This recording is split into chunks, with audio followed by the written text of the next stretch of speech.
Greetings, TedX Colorado Springs.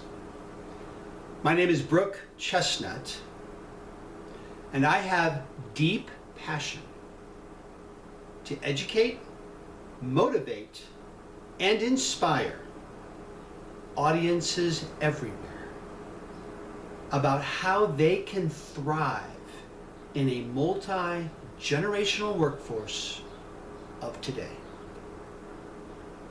Recently, I've been teaching seminars and workshops at the University of Denver's Daniels School of Business. And for the most part, my audience members are CEOs, business owners, C-level leadership, HR directors, managers. And I asked them a question. I said, are you aware that for the first time in 15 years, there is a whole new generation ready to come into the workforce, and they are just around the corner? They looked at me with shock. What do you mean, a new generation? Who are you talking about? Who are these people? In other words, they are not aware of them. Brooke, what do you mean? I just spent the last 15 years integrating the millennials into my workforce, and it's been an amazing transition. We're doing so well. And now you're telling me that there's an entirely new generation that we need to integrate after the millennials? That's correct. Oh, and did I tell you that they are just around the corner? They are known as Generation Z, or the founders, centennials, I everything, and I just shortened it to iGen. They were born roughly between 1994 and 2010. And if you do the math, that means in the spring of 2017, they are graduating from college, and they are just starting to enter the workforce.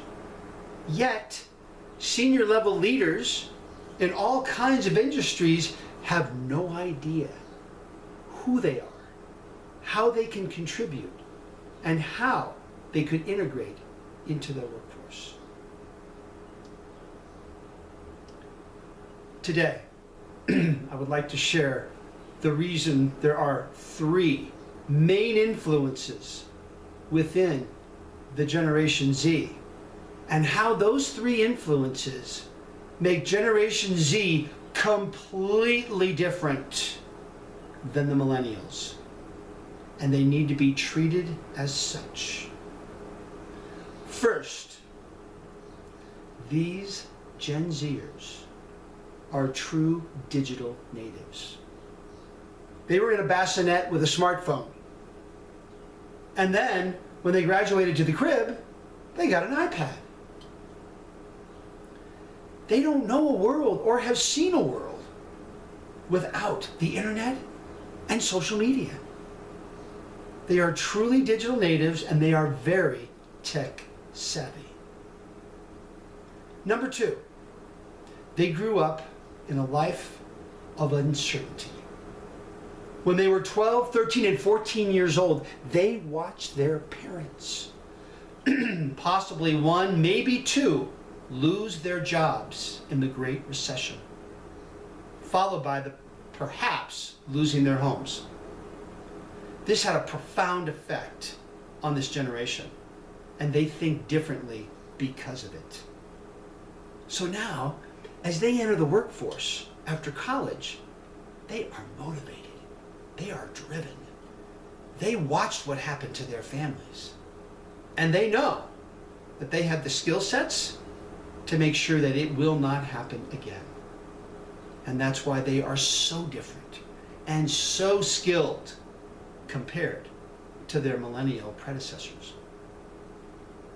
The third influence, and probably the most important, is how Gen Z is being parented. The millennials were parented by those baby boomer parents, and we all know how that worked out. But Gen X is giving a different story to their Gen Z children. First and foremost, they're telling them there's winners and there's losers in this world. You don't get a trophy for showing up.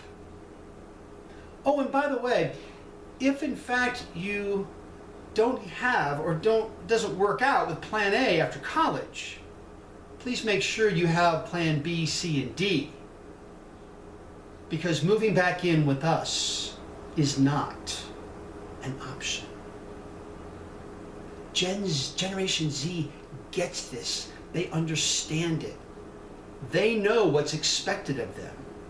And they have the skill sets, the tech savviness, and the fortitude to make great things happen in the workforce. So if this generation is just around the corner, we need to get the information to the audience. And here are the questions that are going to be asked in the audience. How do I communicate with them? How do I attract them to our association or to our communities or to our workplace? And if I do attract them and they come on board, how do I engage them? More importantly, how do I retain them for longer periods of time so they don't jump around from job to job like those millennials did with lots of student debt and 34% still living with their parents? Those are the questions that I want to answer during my session at TedX Colorado Springs. I want this audience to walk away with amazing opportunities to engage, to attract, to retain this new generation, so when they come on board their companies, they have an opportunity to be productive and to change the world.